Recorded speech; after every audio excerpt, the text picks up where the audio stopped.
Welcome back to Metals, Money, and Markets. We're at August 24th. From MiningClips.com, Rob Goodman.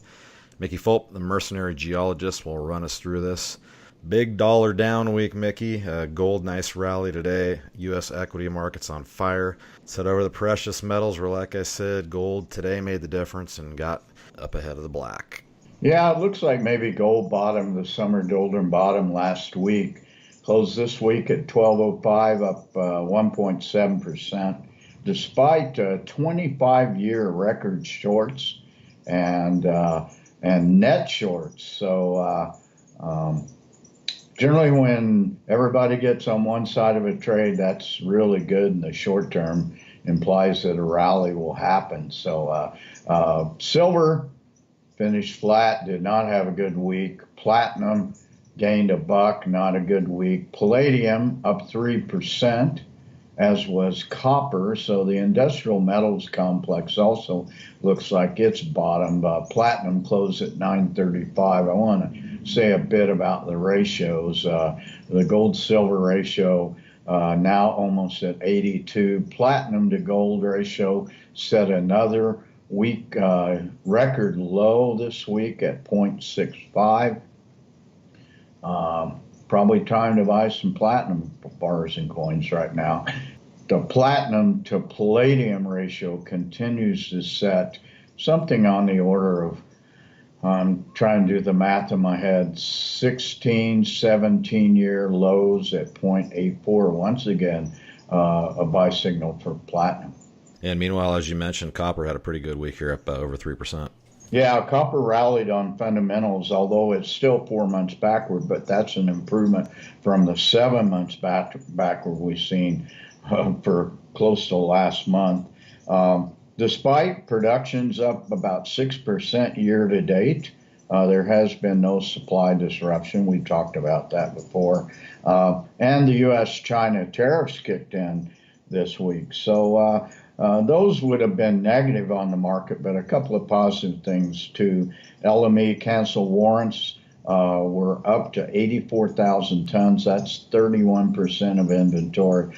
For those that don't know the terminology, a cancel warrant is a lot of copper that is moving out of the warehouse for immediate delivery. And there's also projections that the 2018 market will be in deficit for copper. And head over to the energy markets here. The losing streak finally ends here. Inventories down. Oil, fantastic week. Reverses 7-week trend. Really, this market has shown no direction, although it was finished at 68.59 for a 4% gain on the week. But the market just looks to most analysts as directionless, including me. Rigs down 13 for the week.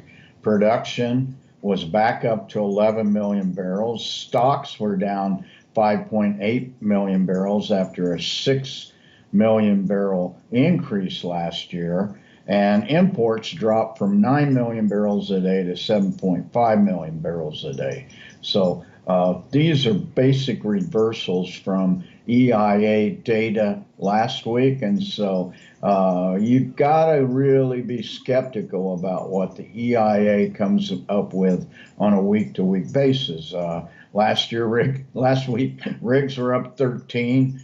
Production was down a couple of 100,000 barrels. So a directionless market in the oil patch right now. Meanwhile, uranium was basically flat at 26.13. Head over to the currency markets. Dollar took a big breather here off week, but the euro had probably the best week of all here. Well, we've got to keep in mind the euro comprises about 57% of DXY, so they move.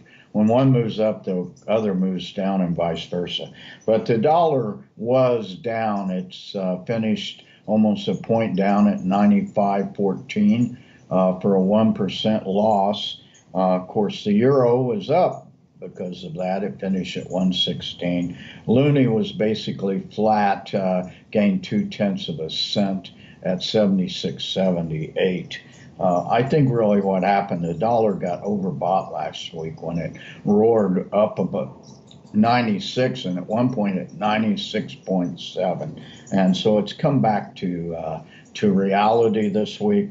Plus, we have Trump and Federal Reserve Chairman Powell feuding via Twitter over interest rates.